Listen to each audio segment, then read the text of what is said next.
આકાશવાણી અમદાવાદ વડોદરા પ્રાદેશિક સમાચાર હેમાંગીની સોનારા વાંચે છે. રમતગમત યુવા અને સાંસ્કૃતિક વિકાસ વિભાગના મંત્રી હર્ષ સંઘવીએ આજે અમદાવાદના સંસ્કારધામ ખાતેથી રાજ્યવ્યાપી સૂર્ય નમસ્કાર સ્પર્ધા 2023-24નો આરંભ કરાવ્યો. આ પ્રસંગે શ્રી સંઘવીએ કહ્યું કે દેશ અને દુનિયામાં પહેલીવાર કોઈ રાજ્યમાં આટલા મોટા પાયે સૂર્ય નમસ્કાર સ્પર્ધા યોજાઈ રહી છે. તેમણે કહ્યું કે પ્રધાનમંત્રી નરેન્દ્ર મોદીના માર્ગદર્શનમાં શિક્ષણ ક્ષેત્રે અભ્યાસની સાથે યોગને મહત્વ આપવામાં આવી રહ્યું છે. આ સ્પર્ધાના રાજ્યકક્ષાના વિજેતા સ્પર્ધકને 2024ના નવા વર્ષના પ્રથમ દિવસના પહેલા સૂર્યકિરણના સમયે મોટેરાના સૂર્યમંદિર ખાતે સૂર્ય નમસ્કાર કરવાનો અવસર પ્રાપ્ત થશે. આજે રાજ્યવ્યાપી સ્પર્ધામાં 13,748 ગામડાઓ, નગરપાલિકાના 1000થી વધુ વોર્ડ અને મહાનગરપાલિકાના 170 વોર્ડના કુલ 8,53,385 સ્પર્ધકો જોડાયા હતા. મુખ્યમંત્રી ભૂપેન્દ્ર પટેલે અમદાવાદમાં 6ઠ્ઠી સ્માર્ટ ઇન્ડિયા હેકાથોનનો પ્રારંભ કરાવ્યો. ગુજરાત ટેકનોલોજીકલ યુનિવર્સિટી અને ઇસરો દ્વારા આ સ્માર્ટ ઇન્ડિયા હેકાથોનનું આયોજન કરવામાં આવ્યું છે.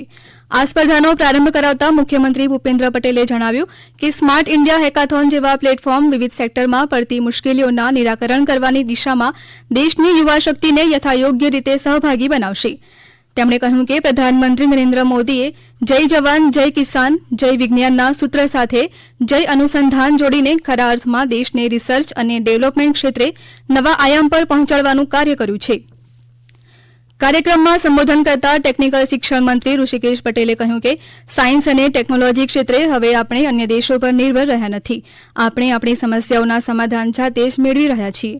આ સ્પર્ધામાં દેશના 14 રાજ્યોમાંથી 46 જેટલી ટીમો ગુજરાત ટેકનોલોજીકલ યુનિવર્સિટીના નોલેજ સેન્ટરમાં જોડાઈ છે.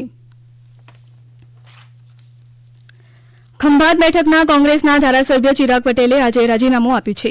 શ્રી પટેલે આજે ગાંધીનગરમાં વિધાનસભા અધ્યક્ષ શંકર ચૌધરીને તેમનું રાજીનામું આપ્યું હતું. તાજેતરમાં આપના ધારાસભ્ય ભૂપત ભાયાણીએ પણ રાજીનામું આપ્યું હતું. આજે ચિરાગ પટેલના રાજીનામા બાદ વિધાનસભામાં ધારાસભ્યની સંખ્યા 180 થઈ છે. ગત વર્ષે થયેલી વિધાનસભાની ચૂંટણીમાં કોંગ્રેસે 17 બેઠકો જીતી હતી. આ રાજીનામા બાદ વિધાનસભામાં કોંગ્રેસનું સંખ્યાબળ 16 થયું છે. એકતાનગર ખાતે યોજાયેલા અખિલ ભારતીય સાહસ પ્રવાસ ટૂર ઓપરેટર મહામંડળ ATOAIના 15મા વાર્ષિક સંમેલનમાં ઉર્જા વપરાશમાં 68% ઘટાડા સાથે ટકાઉ વિકાસનો એક નવો માપદંડ સ્થાપવામાં આવ્યો.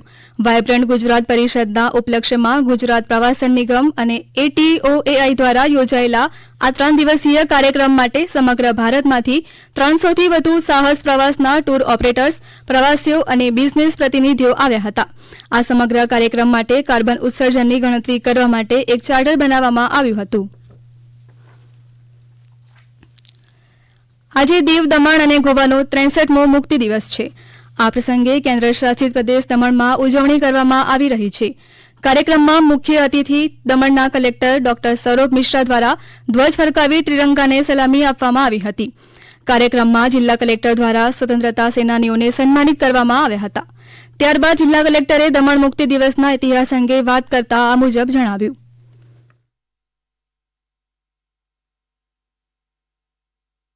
1961 में पुलिस एक्शन द्वारा 19 दिसंबर को भारत राष्ट्र द्वारा दमन, गोवा एवं दीव को पुर्तगाली शासन से लिबरेट किया गया. यहाँ भी तकरीबन 2 दिन लड़ाई चली. 600 करीब सिपाही थे पोर्चुगीज, जो कि मोटी दमन फोर्ट और जो हमारा आज का एयरपोर्ट है कोस्ट गार्ड का, वहाँ पे किला जमाए बैठे थे. उनके पास तोपें थी, टैंक थे. हमारे 6 मिस्टियर एयरक्राफ्ट यूज किए गए, अंदर फोर्ट बॉम्ब किया गया और एक मराठा लाई बटालियन द्वारा दमन को मुक्त कराया गया. दमन में माननीय प्रशासक श्री प्रफुल्ल पटेल जी के नेतृत्व में जिस प्रकार का वेग आज स्थापित किया है वो अपने आप में अतुल्य है. પ્રધાનમંત્રી નરેન્દ્ર મોદી આ મહિનાની 31મી તારીખે આકાશવાણી પર પ્રસારિત થનારા મન કી બાત કાર્યક્રમ માટે લોકો પાસેથી વિચારો અને સૂચનો મંગાવ્યા છે. મન કી બાતની આ 108મી કડી હશે.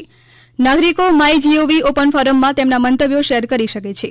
તેઓ ટોલ ફ્રી નંબર 1800117800 પર કોલ કરી શકે છે અને તેમનો સંદેશ હિન્દી અથવા અંગ્રેજીમાં રેકોર્ડ કરી શકે છે.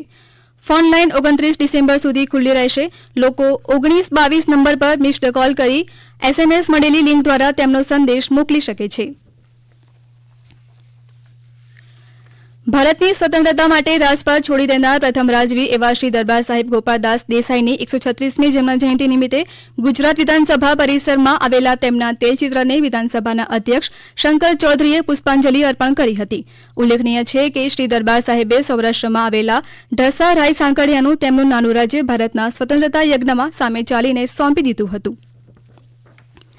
આકાશવાણીના અમદાવાદ વડોદરા કેન્દ્ર પરથી પ્રાદેશિક સમાચાર પૂરા થયા. વધુ સમાચાર આપ અમારી વેબસાઇટ newsonair.gov.in/ગુજરાતી પર વાંચી શકશો.